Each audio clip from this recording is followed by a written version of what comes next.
Hello students, I am Seema Kushwaha from physics department.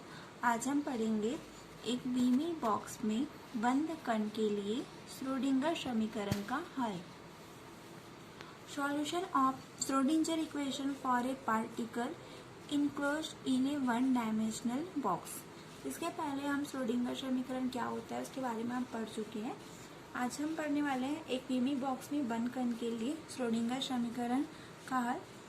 तो हम देखते हैं कि एक आयताकार बॉक्स लेते हैं। माना कि एक आयताकार विभव बॉक्स है, उसमें m द्रव्यमान का एक मुक्त कण है। बॉक्स की भुजाएं हैं x, y व z अक्ष के समांतर है। यहाँ पे हम एक आयताकार बॉक्स लिए हुए हैं, विभव बॉक्स, जिसमें m द्रव्यमान का एक पार्टिकल है। यहाँ पे पार्टिकल को दिखाया गया है, जिसमें बॉक्स की भुजाएं हैं x, y और z।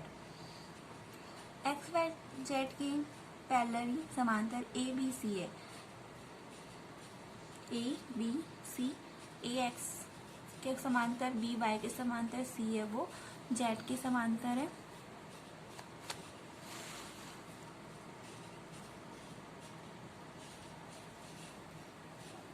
यह मुक्त कण ए बी सी आयतन वाले विभव बॉक्स में 0 से a तक एक्स अक्ष के अनुदिश, 0 से b तक y अक्ष के अनुदिश तथा 0 से c तक z अक्ष के अनुदिश स्वतंत्र रूप से गति करता है। जो मुक्त कण है वो ABC आयतन वाले विभव बॉक्स में 0 से a तक x अक्ष के अनुदिश, 0 से b तक y अक्ष के अनुदिश और 0 से c तक z अक्ष के अनुदिश स्वतंत्र रूप से गति कर सकता है। ऐसी स्थिति में बॉक्स के अंदर विभव शून्य होगा, v=0। लेकिन बॉक्स की दीवारों पर विभव का मान है वो एकदम अधिक हो जाता है। जो बॉक्स की दीवारें हैं उस पर विभव का मान है वो एकदम अधिक हो जाता है, तो v=v0 एवं बॉक्स के बाहर विभव है वो अनंत हो जाता है, v=∞। चूंकि बॉक्स की दीवार है वो पूर्ण प्रत्यास्थ है, जो बॉक्स की दीवार है वो पूर्ण प्रत्यास्थ है, इसलिए वह अपनी आंतरिक ऊर्जा में बिना परिवर्तन किए ही वापस लौट जाता है।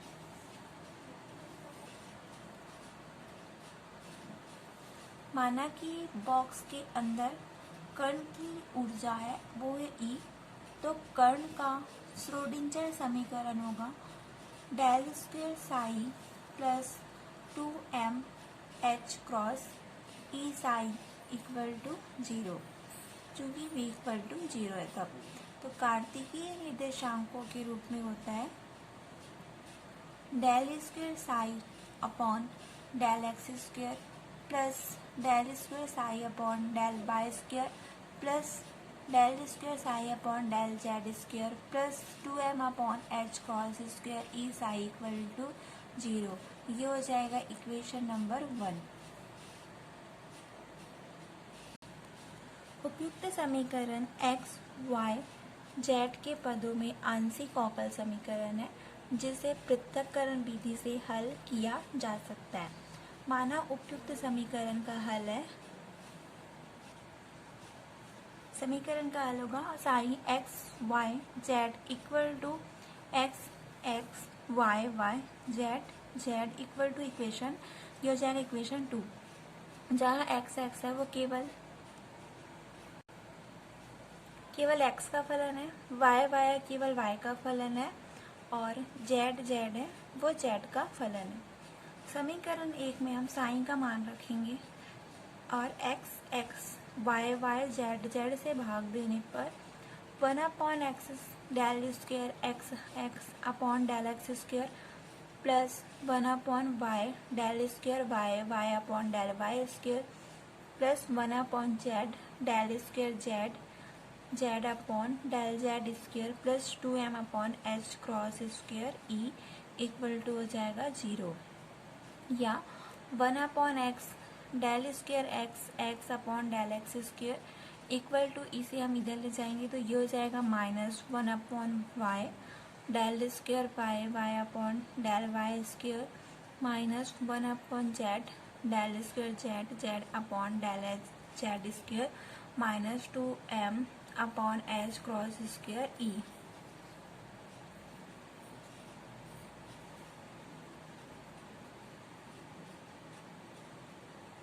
उपयुक्त समीकरण में बाईं ओर की राशि केवल x का फलन है, जो बाईं ओर की राशि है वो केवल x का फलन है, तथा दाईं ओर की राशि है वो y व z का फलन है।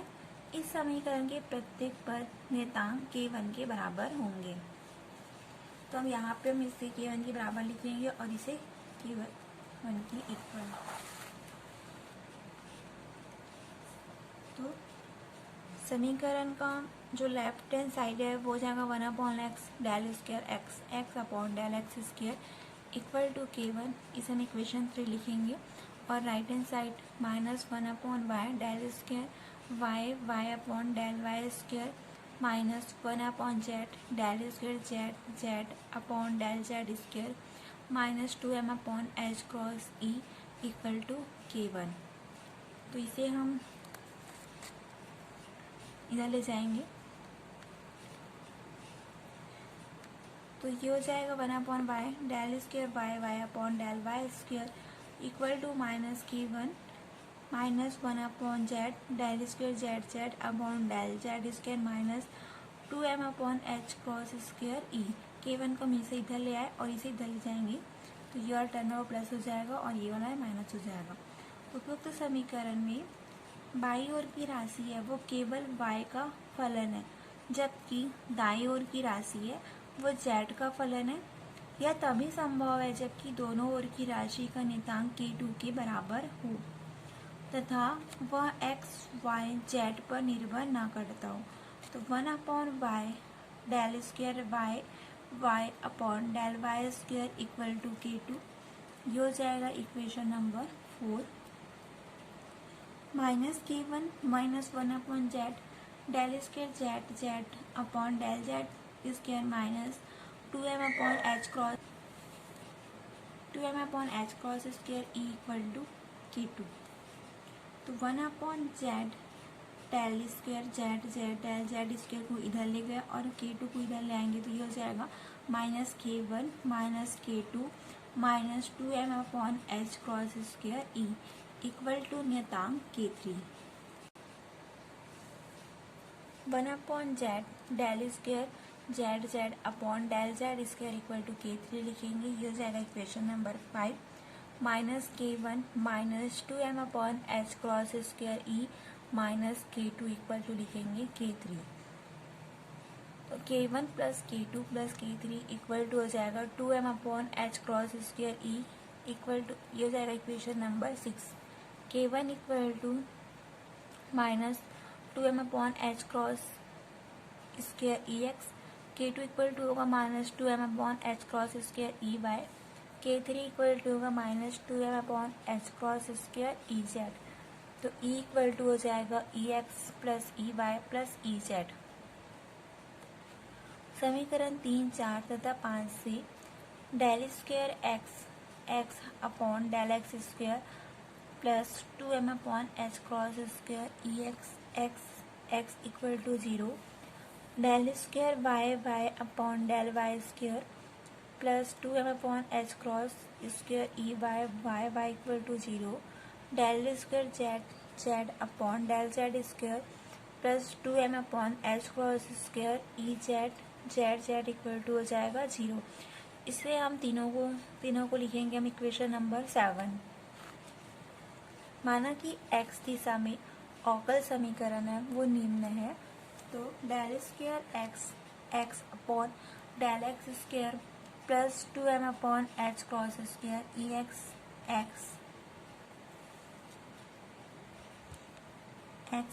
इक्वल टू हो जाएगा 0, जिसका व्यापक हल होगा x equal to a sine b x plus सी।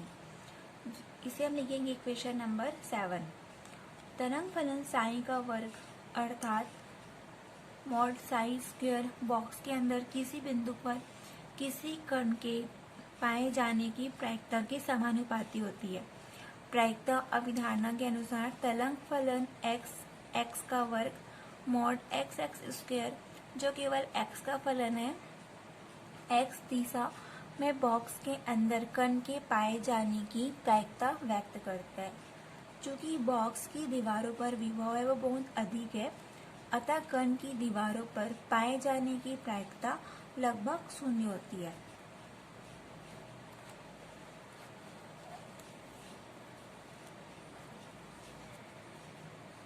यहाँ पे हम ऊर्जा स्तर को बताया गया यहाँ पे n=1 पे, n=2 पर, n=3 पर और n=4 पर।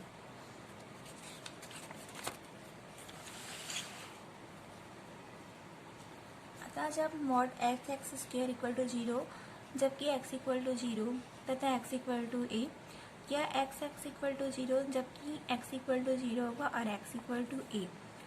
समीकरण 8 में उक्त सीमा प्रतिबंध लगाने पर साइन c 0 हो जाएगा।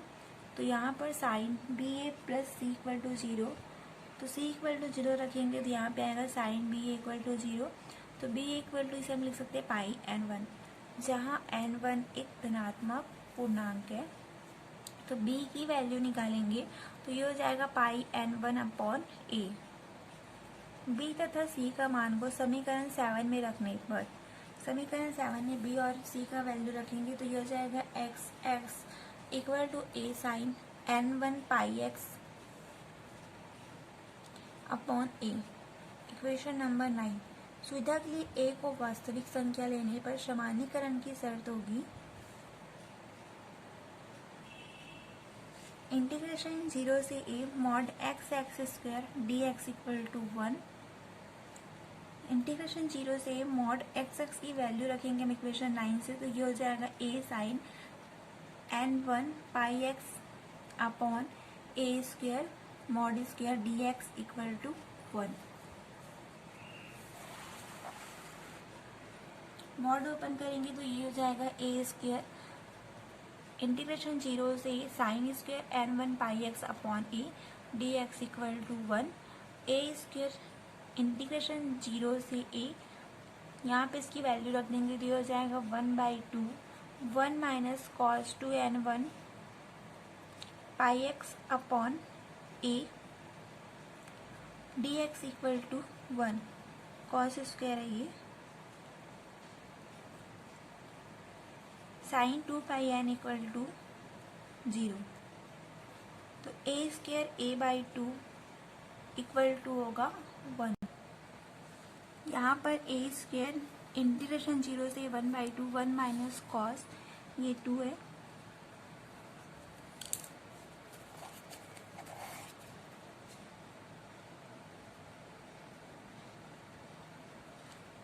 n1 pi x upon a dx 1। a square bracket पे अपॉन 2 होगा 1। a √2 अपॉन a की वैल्यू निकालेंगे तो √2 अपॉन a आ जाएगा। ये हो जाएगा इक्वेशन नंबर 10। समीकरण 9 से x दिशा में सामान्यीकरण तरंग फलन होगा x √2 upon a sine n1 pi x upon a। ये हो जाएगा equation number 11। y √2 upon b sine n2 pi y upon b equation number 12। z हो जाएगा √2 upon c sine n3 pi z upon c। ये हो जाएगा equation number 13। तब समीकरण 2 से हमारा समीकरण 2 था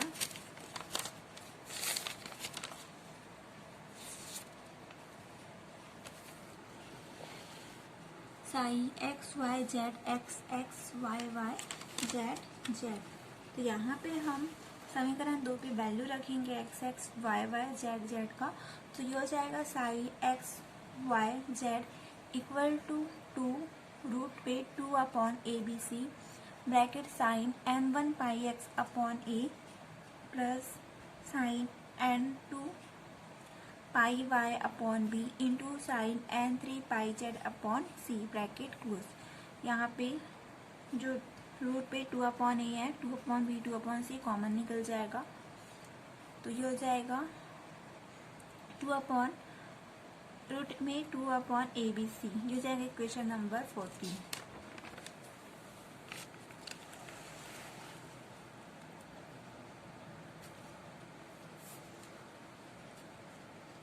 ऊर्जा के आइगेन मान समीकरण 9 का x के सापेक्ष 2 बार आकलन करेंगे।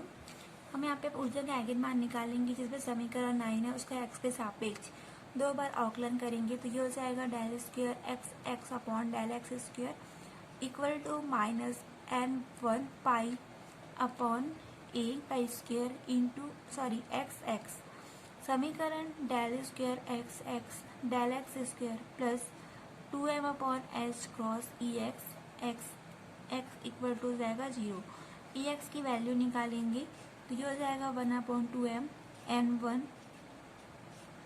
Pi upon h cross n1 pi upon a pi h cross upon a का स्क्वायर, यहाँ से हम यहाँ पे वैल्यू रख दिए, इक्वल टू हो जाएगा, इसे सॉल्व करेंगे तो n1 square h square upon 8ma square,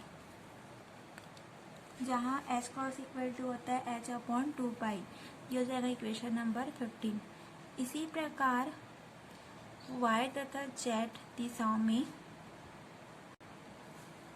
EY equal to n2 square upon h cross square upon 8mb square तथा EZ इक्वल टू होगा n3 h cross square upon 8mc square, ये हो जाएगा इक्वेशन नंबर 16। तब कण की ऊर्जा E equal to होगी EX plus EY plus EZ, तो यहाँ पर हो जाएगा h cross square EX EY EZ की वैल्यू रख देंगे तो h cross square 8m common निकल जाएगा, यहाँ बचेगा n1 square upon a square plus n2 square upon b square plus n3 square upon c square, ये हो जाएगा इक्वेशन नंबर 17। जहाँ पर n1 n2 n3 है वो धनात्मक पूर्णांक है। तब समीकरण 15 से n1 इक्वल टू 0 तब ex equal to 0, n1 equal to 1 तब ex इक्वल टू होगा h square upon 8ma square